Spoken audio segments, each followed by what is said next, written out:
A, les mêmes nombres, mais disposés comme ça. A, C et B sont, dans cet ordre, trois termes consécutifs d'une suite géométrique.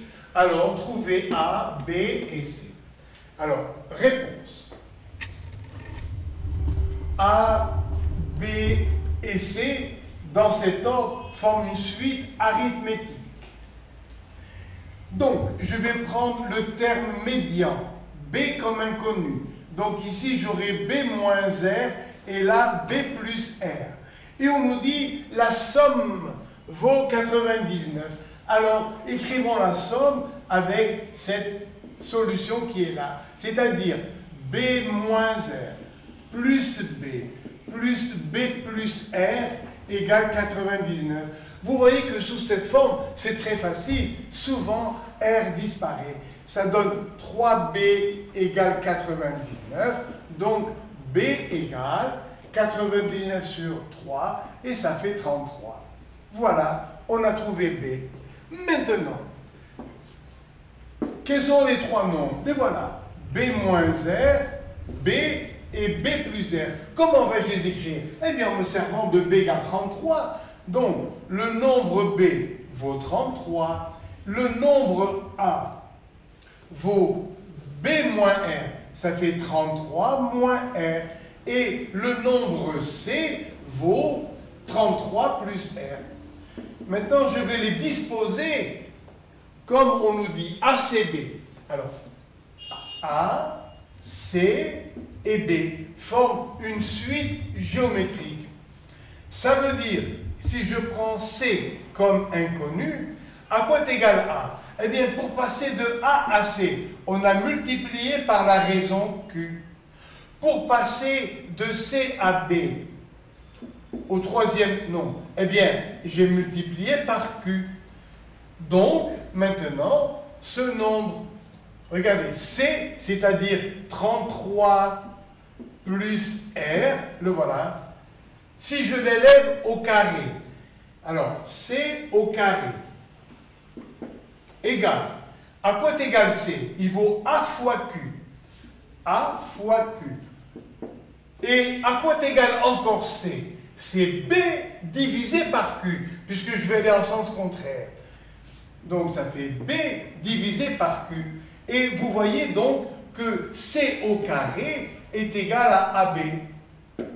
C au carré égale le produit des extrêmes. Donc 33 plus R au carré est égal à quoi? Eh bien à A que multiplie B, c'est-à-dire 33 moins R que multiplie B qui vaut 33. Je développe, ça fait 33 au carré, plus 66 fois R, plus R2, égale 33 au carré, moins 33 fois R. Je simplifie par 33 au carré. Et ça me fait l'équation R2 plus 66R plus 33R, ça fait plus 99R égale 0. Ça fait R facteur de R plus 99 égale 0.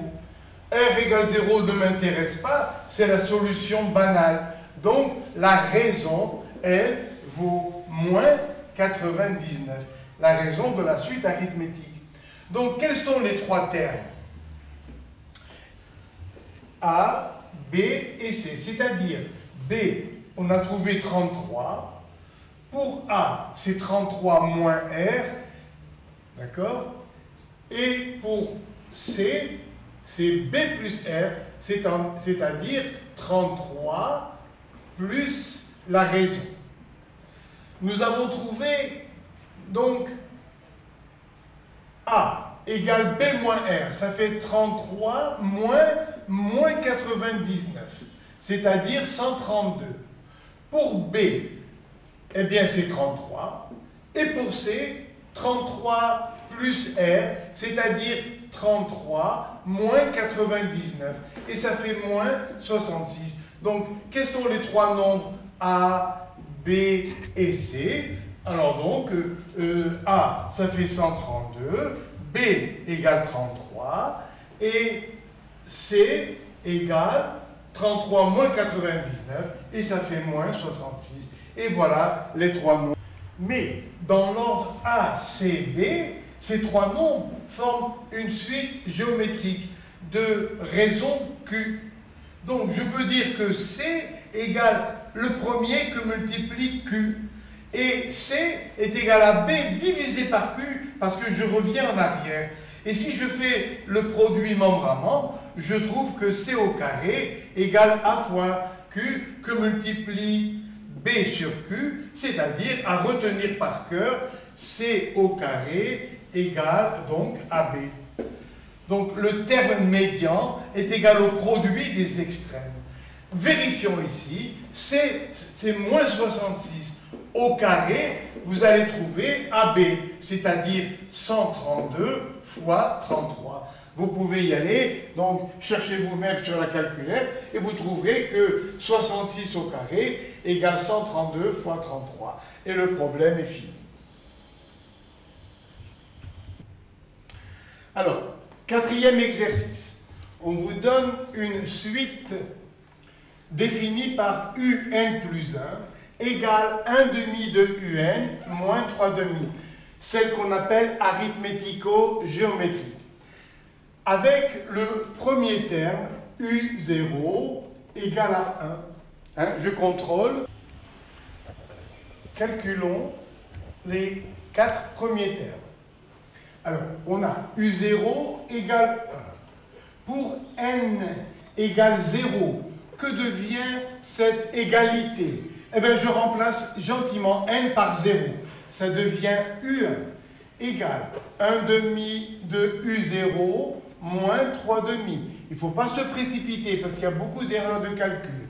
Ça fait donc 1 demi de 1 moins 3 demi. Et ça fait moins 1.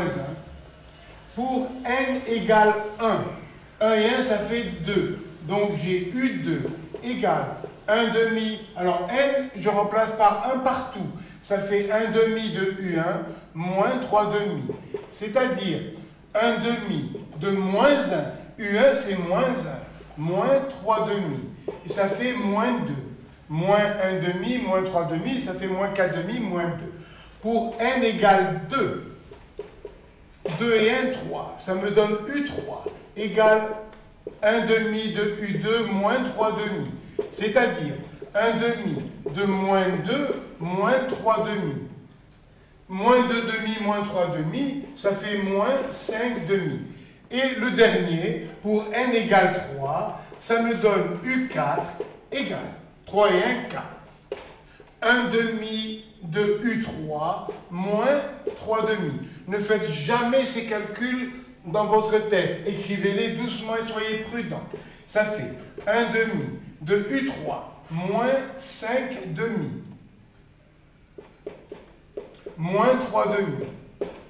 Voilà. Donc, ça me fait moins 5 quarts, moins 5 quarts, moins 3 demi. Je réduis en quarts. Ça fait moins 5 quarts, moins 6 quarts. Voilà, ça fait moins 11 quarts. Voilà les 4 premiers nombres. Pourquoi? Parce que je vais m'en servir tout à l'heure pour la preuve.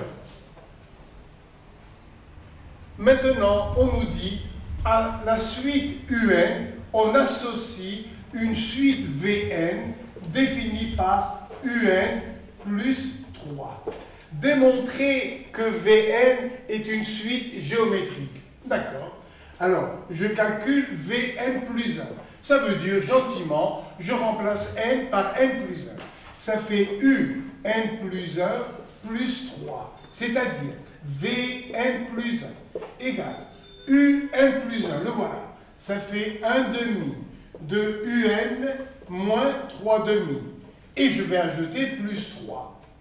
Ça fait Vn plus 1 égale 1 demi de Un, 6 demi, moins 3 demi, ça fait plus 3 demi.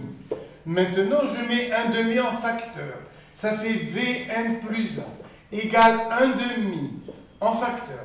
Un plus 3. Et là, vous poussez un cri de surprise parce que vous retrouvez Vn. Le voilà, Vn, c'est Un plus 3. Donc, Vn plus 1 égale 1 demi de Vn. C'est la définition d'une suite géométrique de raisons Q égale 1 demi. Donc, la suite Vn est bien une suite géométrique. Quel est le terme général? Eh bien, Vn égale V0 fois Qn. Comment trouver V0? Eh bien, grâce à ça, j'ai V, remplaçons n par 0. V0 égale U0 plus 3. U0 vaut 1. 1 et 3, ça fait 4. Donc V0 égale 4. Donc à quoi est égal Vn en fonction de n? Vn égale V0, ça fait 4, fois Q. Nous avons trouvé 1 demi. 1 demi à la puissance n. Et voilà Vn. Vn égale 4 fois 1 demi à la puissance n, qu'on peut simplifier. Ça fait Vn égale 4 fois 1 divisé par 2 puissance n. Parce que 1 puissance n, bien sûr, ça reste égal à 1. Donc voilà le terme général. Maintenant, grâce à la valeur de Vn en fonction de n, on va calculer Un. Regardez comme c'est facile. Vn égale Un plus 3. Donc Un égale Vn moins 3. Donc Un égale Vn. Ça fait 4 fois 1 sur 2 puissance n et moins 3. Pourquoi ai-je calculé à la source les 4 nombres U1, U2, U3, U4? Eh bien, pour vous faire la preuve qu'on ne s'est pas trompé. Alors, tout à l'heure, j'ai U1 égale moins 1, U2 égale moins 2, U3 égale 5 demi, moins 5 demi, U4 égale moins 11 quarts. Eh bien, grâce à cette formule qui donne Un en fonction de n, il faut qu'on les retrouve. Autrement, je change de métier. Alors, pour n égale 1, retrouvons U1 en remplaçant n par 1. Ça fait 4 demi, c'est-à-dire 2 moins 3. Youpi, ça fait moins 1. Après, U2, on remplace n par 2. 2 au carré, 4. 4 sur 4, ça fait 1. Moins 3, ça fait moins 2. Le voilà, le moins 2. Allez, U3, c'est pour ça que j'ai fait un peu plus que demandé tout à l'heure. U3, remplaçons n par 3. Ça fait 4 sur 2 puissance 3, ça fait 8. 4 sur 8, ça fait 1 demi. Moins 3, ça veut dire 6 demi. 1 demi moins 5 demi, moins 6 demi, ça fait moins 5 demi. Le voilà. Et maintenant, U4, pour n égale 4. 2 puissance 4, ça fait 16. 4 sur 16, ça fait 1 quart. Moins 3, ça fait 12 quarts. 1 quart moins 12 quarts, ça fait moins 11 quarts. Le voilà, le moins 11 quarts. Donc, vous voyez, on ne s'est pas trompé. Et maintenant, eh bien, je vais vous faire le calcul du terme général. C'est-à-dire, on nous donne Un sous la forme arithmético-géométrique. Ça fait Un plus 1 égale AUN plus petit b. Je me permets de vous traiter le cas général avec une suite arithmético-géométrique, simplement avec A différent de 1 pour ne pas que ce soit une suite arithmétique.